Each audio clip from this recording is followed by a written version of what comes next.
All right, guys, welcome to another podcast. So, I'm just going to share my thoughts today on the new proposed International Rugby Board tournament. And in all my previous podcasts, I've been very scathing of rugby's management on a global level. And look, obviously, I'm going to be biased in this sense. To me, it's the greatest game on earth. And the reason why it's not on a similar level to soccer or most other sports, in my opinion, is purely because of mismanagement. If you really think about it, there would be no rugby league if rugby union had competent leadership. There would be no American football if rugby union had efficient leadership in place. And it's always been a case of nobody pulling in the same direction, and it's killing a game that, in my opinion, truly has global potential. So, what we're going to be looking at is what rugby needs to look at doing to fix its current problems from a global perspective. Now, the RUGBY solution is International Rugby Championship played each year. So basically, there's going to be two divisions, a Northern Hemisphere division and a Southern Hemisphere division with 6 teams in each. And they're going to be playoff games to determine the winners, and it won't be played in a World Cup year. That's basically the broad strokes, so to speak. So, look, it's all over the media right now. So if you guys want more details, just go into one of the rugby websites, and it'll explain in detail about how they plan to structure this tournament. So, what's the problem? Well, firstly, it's going to completely dilute the Rugby World Cup, in my opinion. Completely dilute. There's not going to be a purpose to have a Rugby World Cup anymore, really. If you're going to have like a world champion every year, what the fuck's the point of having a World Cup? And we also got to think about what's going to happen to your traditional Lions tours, for example. I mean, what's going to happen there? And just in terms of international rugby, less is more, in my opinion. I mean, you want something to look forward to. I mean, this is going to take a lot of the excitement away and a lot of the history and the tradition of tours. I mean, there's no build-up, there's always a build-up to a World Cup. That's just going to go out the window, basically. And the smaller nations are too far behind. I mean, they're going to be putting Japan and the USA in the same group as South Africa and New Zealand. It's just not going to work. And there's not been any room for the Pacific nations or an up-and-coming nation such as Georgia. So you're looking at nations with good rugby histories, proud rugby histories like Fiji, Samoa and Tonga, making way for Japan and the USA. I mean, it's a crock of shit. Now, to illustrate my point further, let's take a look at the most valuable sports leagues in the world. All right? Look at that revenue. So, I mean, rugby's not even near the top 10. In fact, if you look at NRL, Rugby League, is more valuable than any sort of rugby union competition. And the Pro 14, for example, it generates £20 million in revenue. That's ranked all the way 90th. PSL soccer in South Africa is even bigger. So, I mean, if you take a look at this, rugby's lagging far behind in terms of revenue. And this is what we got to look at, is what can increase the revenue. So, do you notice a pattern here when you take a look at this list? Okay. The most valuable sports leagues in the world are, firstly, they're centralized by nature, and geography is another variable to consider. Rugby seems to think the solution is international. I mean, none of the most valuable sports leagues in the world are international. They're not international leagues, they're local leagues. That's how you build the power. Oftentimes, you find that clubs are stronger than international teams because you have the best players dreaming of a move to like a Manchester United or Real Madrid. So it makes sense to concede that in order to create superstars, you need super clubs. Rugby at the moment is fragmented and outdated, and now's the time to move forward. So Sanzar needs to accept the fact that the future lies in Europe. And look, in the 90s and 2000s, it was easy for Super Rugby to compete because, let's face it, all the best players in the world were from the Southern Hemisphere teams. Like, times have definitely changed. And like I said, super clubs associated with the super players are the way forward. The best players in the world need to be playing in a centralized, powerful league, and this will help with branding rugby globally. But what will the future of Super Rugby in the Sanzar nations look like? What will be their role in this new power shift? So basically, we're going to look at this in terms of markets. So we'll start off by looking at a macro market, right? So I see Europe being the macro market, with the primary markets being the home nations, France and Italy. All right. Secondary markets, you could probably look at Spain, Romania, Georgia, and Portugal. Second or third tier Sanzar players who play club rugby in the secondary markets could end up qualifying to play for these countries, and this would strengthen their national teams and generate more interest at grassroots level. No one's going to be interested. No young Spanish youngster dreams to become a Spanish international player, because Spain never wins any games at rugby. Like, they'll never come close to beating England or France or anything like that. But let's say you start getting these second string or third string Sanzar players in, and they start competing with France and with, let's start with Italy. They start competing at least with Italy. Then what will happen is that you'll start gaining more interest in the game, and a lot more Spanish youngsters will pick up the game. That's how you do this thing. I mean, it's not rocket science, is it? And then we got the micro markets, and I see Sanzar clubs being the micro markets or the feeder markets. Look, it's no secret that the world's best players are continually provided by the Southern Hemisphere nations. The Northern Hemisphere's nations have only won one World Cup. The rest has all been shared between the Sanzar nations. I think in the last two World Cups, if I'm not mistaken, all the semi-finals have been Southern Hemisphere countries. So let's take Super Rugby and such competitions, let's make sure they continue, but look at them as a feeder market to the lucrative European market. So Sanzar Nation should engage in a transfer market along with the European nations, and the fees generated by the transfer fees can be used to develop more players at grassroots level, and the process can continue indefinitely. So let's just take a look at example one. John Smith, let's call him, is a talented Sanzar player, 21 years of age. He's had a great Super Rugby campaign. He's talented, but perhaps not ready to enter the elite leagues. So although he's talented, it's probably unlikely that he'll ever become an international player for his nation. So John's club, or his franchise in this case, accepts a transfer fee of €250,000 for the player from a team in Spain. John represents his team in Spain well, and at the age of 24 qualifies for his residency and becomes a Spanish international player.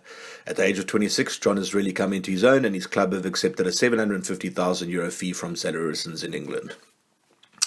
Example 2. Andre Pollard, age 22, has just had a fantastic Super Rugby campaign, finishing top of the points charts. There's massive interest in the player, and the clubs are in a bidding war to sign the young fly-off. Montpellier from France have made a world record bid of €3.5 million, and he is on his way to the club after agreeing personal terms. The Bulls are happy with the deal, as Pollard has cost them €300,000 to develop and are making a €3.2 million profit on the player. Now let's think of these examples and let's give it sort of real-world connotations in terms of soccer. So instead of John Smith, let's look at Pepe. Okay, Pepe is a soccer player. So he was developed by Corinthians in Brazil, which is a micro market. And then he moved to Maritimo in Portugal, which is a macro secondary market. Then Porto, one of the bigger clubs in Portugal, signed him for €1 million. So he remained in the macro secondary market. In 2007, he qualified to play for Portugal. And then he was signed by Real Madrid for €30 million, and then he moved up to the macro primary market, because obviously the primary macro markets in terms of soccer are England, Spain, Italy, Germany, etc. So the player first gets developed by the micro market, then enters a secondary macro market for a massive profit, and then he's finally sold for a massive profit to a primary macro market. So all along the supply chain, clubs, franchises, whatever you want to call them, they're benefiting. Now let's take a look at Andre Pollard, an example in soccer, like Neymar. So he's developed in Santos in Brazil. It's a micro market. Then he was bought for Barcelona for €57.1 million, a macro primary market. Again, he was sold on for a huge profit. He still plays for the Brazilian national team. Even though he spent the majority of his career playing outside of Brazil, he still represents Brazil internationally. And think about Santos. How much did it cost them to develop this player? Think about how many more Neymars or players on a higher level can be developed for that €57.1 million. It makes economic sense at the end of the day, gents. So if soccer operated like rugby, I mean, how could we have super clubs such as Juventus, Barcelona, Bayern Munich, Real Madrid, Man United? I mean, imagine if Real Madrid were only allowed 2 to 3 foreigners in a starting 11 in this case. Global brands create superstars, and rugby needs to follow the example of soccer rather than being protectionists. Protectionism always inevitably leads to a lowering of standards. You can't fight it. It's the laws of economics. Now, in terms of super clubs, what would happen if the best players from South Africa, New Zealand, Australia, and Argentina were plying their trade in European leagues? If we were able to take elite players from the South and rich, big spending owners were able to build super clubs, what did the picture look like? Imagine an owner like Murad Bourjelal, whatever his name is, was able to build his own super team. I think that's the owner of Toulon. I mean, okay, when this guy took over Toulon, I think it was Toulon, if I'm not mistaken. When he took over Toulon, the club was operating at a loss. So what he did is he opened up his checkbook and he got international superstars to the club, and basically the revenues of the club, more than quadrupled from what I understand. He's like made a return of 5 times on his money because he's willing to spend money to make money, and he knew the only way to do that was to create a brand, was to bring in great players, and he created a brand, and that's why the French top 14 is the most valuable rugby sports league in the world, because they're willing to open up the checkbook and bring the best players in the world around. It's not rocket science. And once the money arrived, other entrants would start uh, other entrants would start coming into the game. And we just got to look at what Roman Abramovich started with Chelsea. I mean, when he bought Chelsea, there weren't like a whole bunch of billionaires owning soccer clubs. You must remember that. He was basically the first billionaire. I mean, there have been billionaires and wealthy guys owning clubs before, but this was the first billionaire that was willing to go in and actually completely buy up a whole club. And now nearly every single Premier League team is owned by a billionaire, and it's the most valuable sports league. I think actually second or third most valuable sports league in the world, if I'm not mistaken. I mean, the English Premier League used to struggle to compete with some of the other leagues in terms of revenues. Now it's not even a competition. So once you get the best players at the best league, the money goes up and the money spreads around. That's how you grow a brand. I mean, Jesus, the RB has just gone full retard here. And, less is more. Keep the Rugby Championship, the Five Nations and the tours, and understand that the rugby calendar is stale at club level because there's a lack of free movement. Stars need to be playing in the same tournament, in the same vicinity in order to draw the eyes. All clubs will will have to release their players in international windows under this agreement. So you have a club window and an international window. And in the international window, just like soccer, you release your players and that they go play in tournaments or they play in friendlies or whatever it is. And to me, it's just a case like an annual World Championship game just absolutely destroys everything. It's going to be a clusterfuck like nobody understands if this thing actually does come to fruition.